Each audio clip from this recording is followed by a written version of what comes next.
All right. It's cold and wet, so I'm going to try to do this kind of quickly. My first impressions for the Downhill254 Bro model by Shangang. So when I first heard that Abuga was going to be doing this project, I was pretty excited. I personally was looking into getting a new board. I had been riding the Rocket Dawn for about a year and a half, and I've gotten into this space of tiny downhill race freeride board where hands down stuff is mainly the riding style. So when I had seen the shape of this board, I was very excited. I really like the rectangular shape of this board. That was kind of what I was going to be asking whatever company I was going to buy a board from next to kind of cut me a custom shape to. So I already was coming into this relatively excited. I already own a Shangang board. I bought it in one of their like auctions that they had on their website. It was like this custom wood grain CR1000 with carbon inlay underneath. It was really pretty. So, and riding that around was a blast. So I knew that if they were going to release something else with full carbon and urethane rails, that I wanted to get in on that. So once I had heard that he was partnering with Abuga, I sold. Customer experience. When they announced the launch time for this board, that it was going to be on a live stream with Abuga, I was, okay, I'll stay up late, whatever it was. I was up till 3 a.m. on a work night, which is fine because I really wanted to buy one of these boards. I was actually the first customer for this board, for the Boro model. I stayed up, and as soon as the link went live, I clicked on it and I went to their website and purchased it. So I was very excited. They said, like, it turns out they had some sort of misunderstanding with their input system for their products. So when I bought this, there was accidentally free shipping. And the Shangang guys were on the live stream, and one of the guys didn't speak any English and the other guy did, so he was translating for his friend and his partner, I should say. And when he said that the shipping was not turned on or whatever, you heard the one guy go, fuck. It was so funny. Anybody who got on the live stream got free shipping when they bought one of these boards, so that was cool. Now, one thing I, as an American, was very concerned about was the tariff situation. Here in the United States, we're kind of screwed in terms of purchasing stuff from out of country, and I was expecting there to be an outrageous tariff on this board. One of my friends actually had bought 2 Rocket boards, so like, I don't know, like $500 worth of skateboards, and on the arrival of them into the US, he had to pay like $500 to $700 additional dollars to get the board into the country. So I was concerned. However, during the live stream, I asked, hey, did you guys figure out a situation with tariffs? Like, what's going to be my situation? What do I have to pay? Do you know? And they had said that they had figured out a solution. And that's all I'm going to say. I don't want to go too far into this.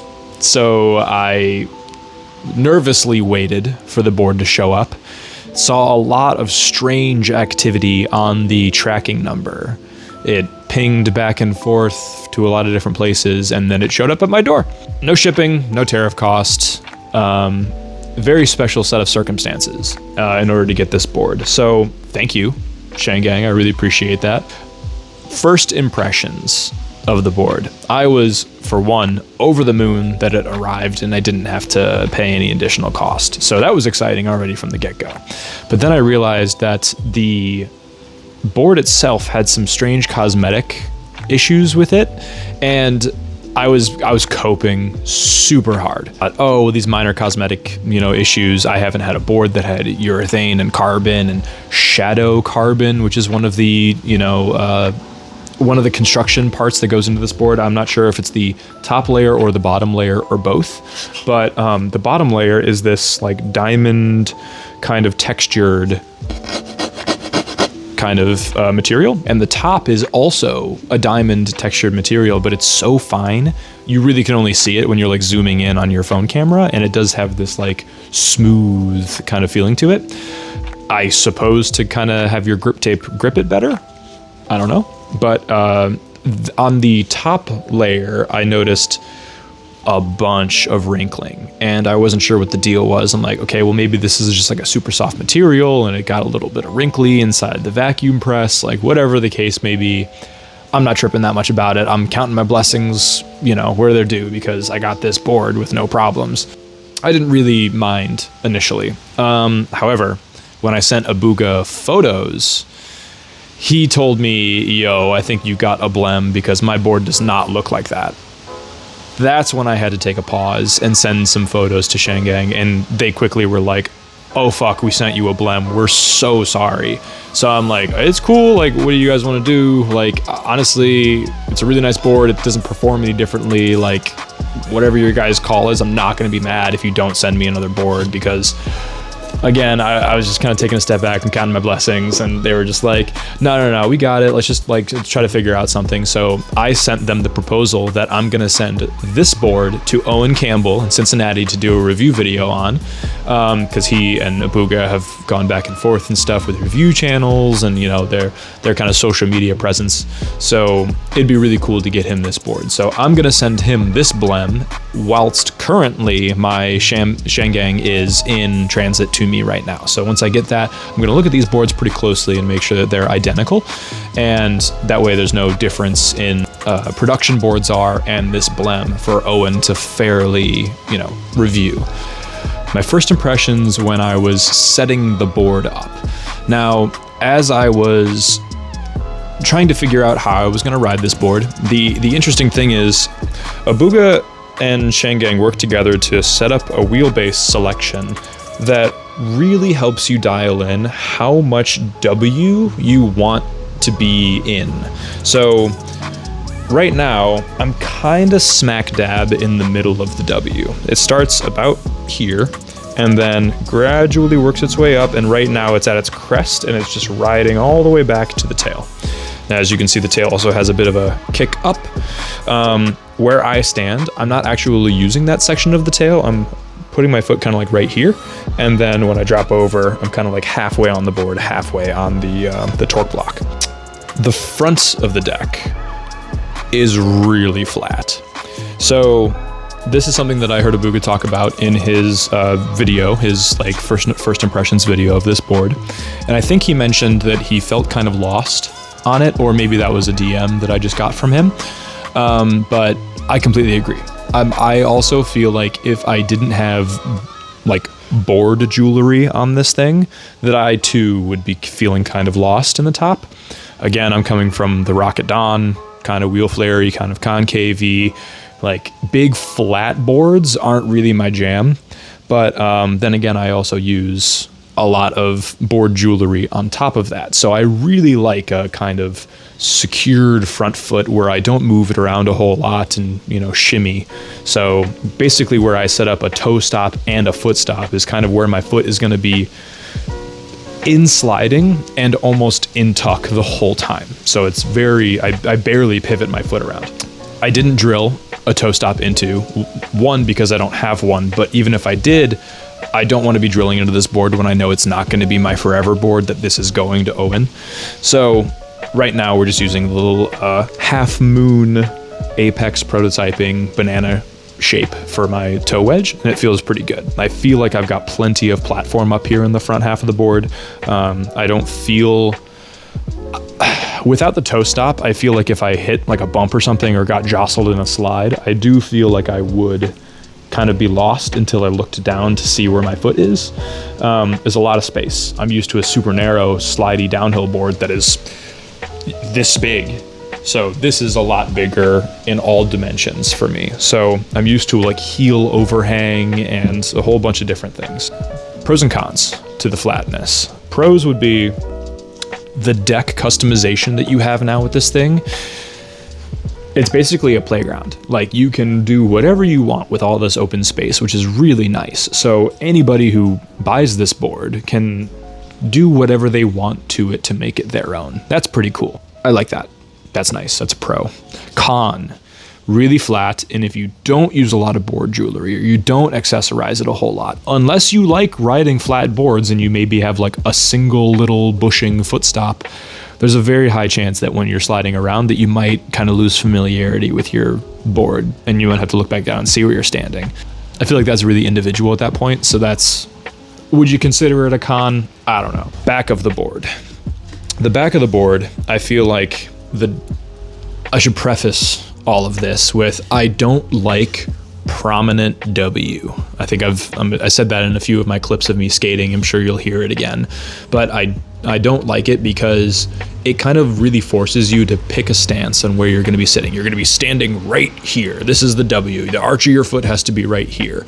Or, you know, the pocket that it creates. Like, okay, well, now I need to put my toe right there. So boards with much milder W, I really appreciate. It does feel good. Like the Don has a very like subtle W throughout the whole board with then the rails on the outside. So it feels like my whole foot kind of goes over the W versus one strip. I never liked that in so many freeride boards. I don't like that. This sits pretty comfy in a just mild enough W that it's not annoying.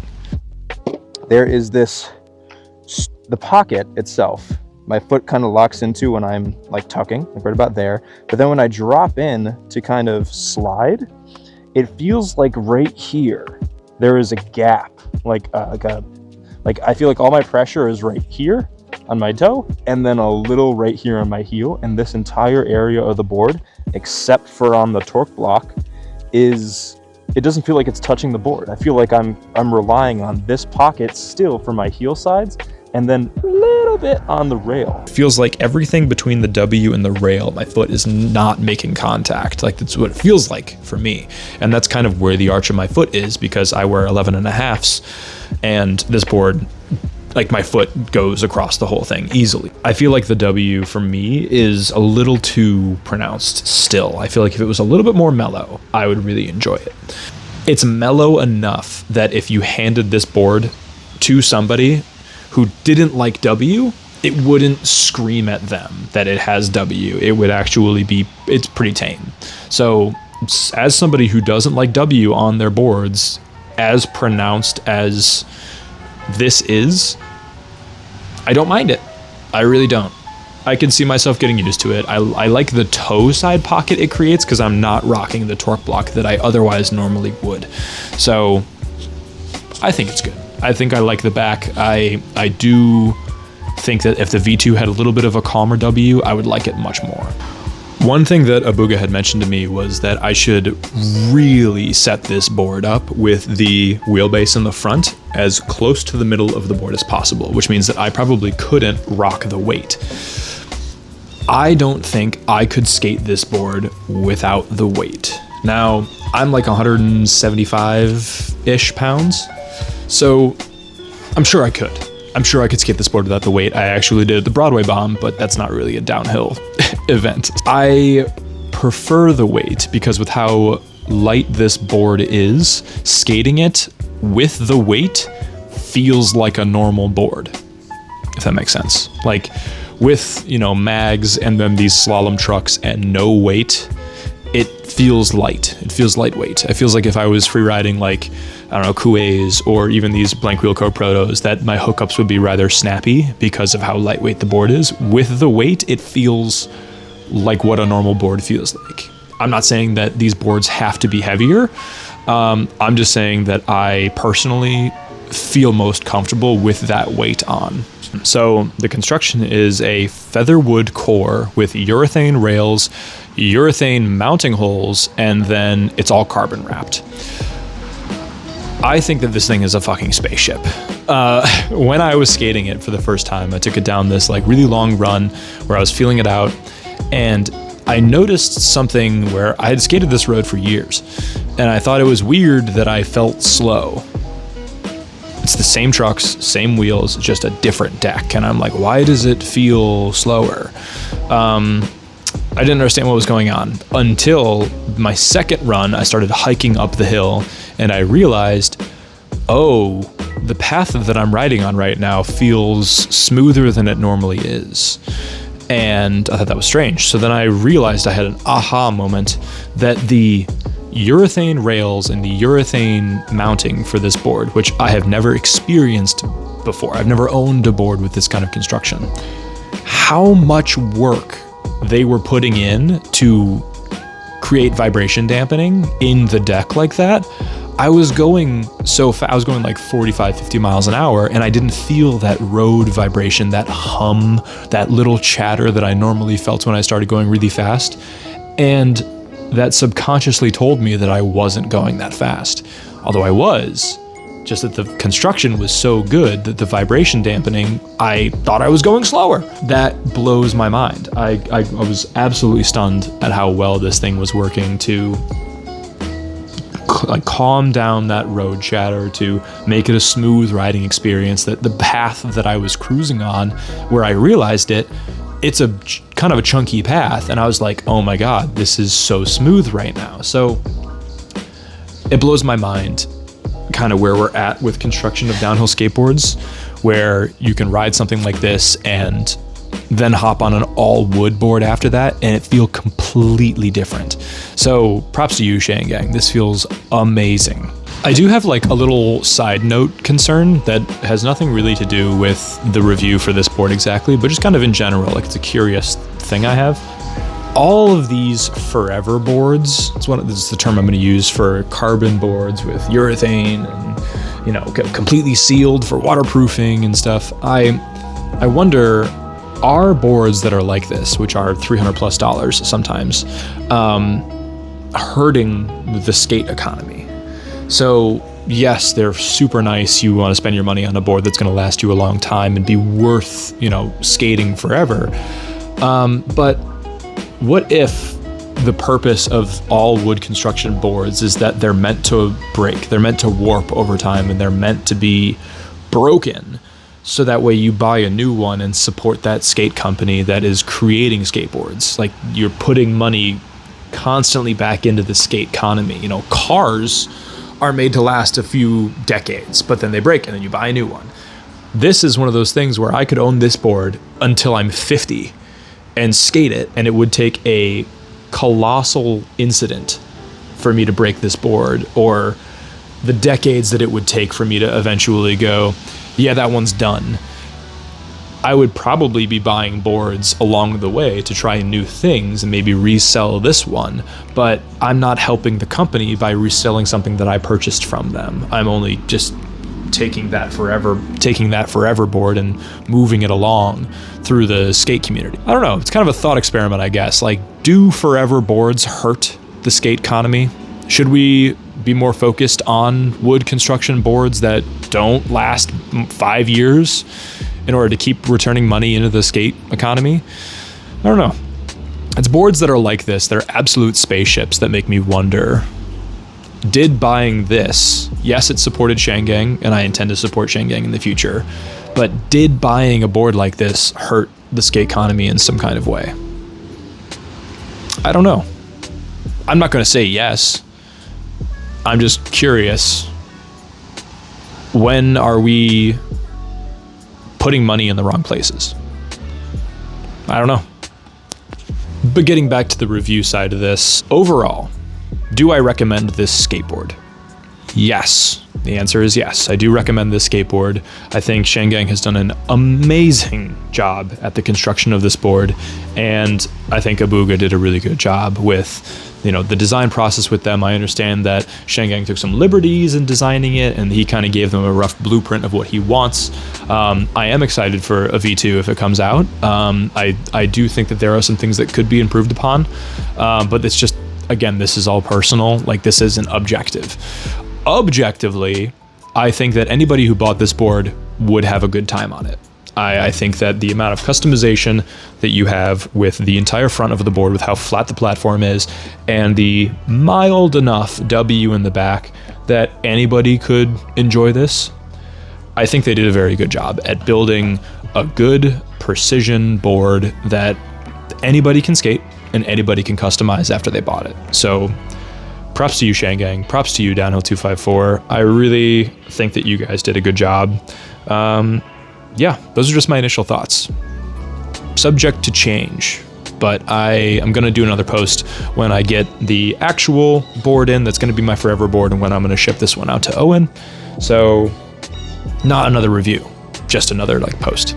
But yeah, it's good. Good job.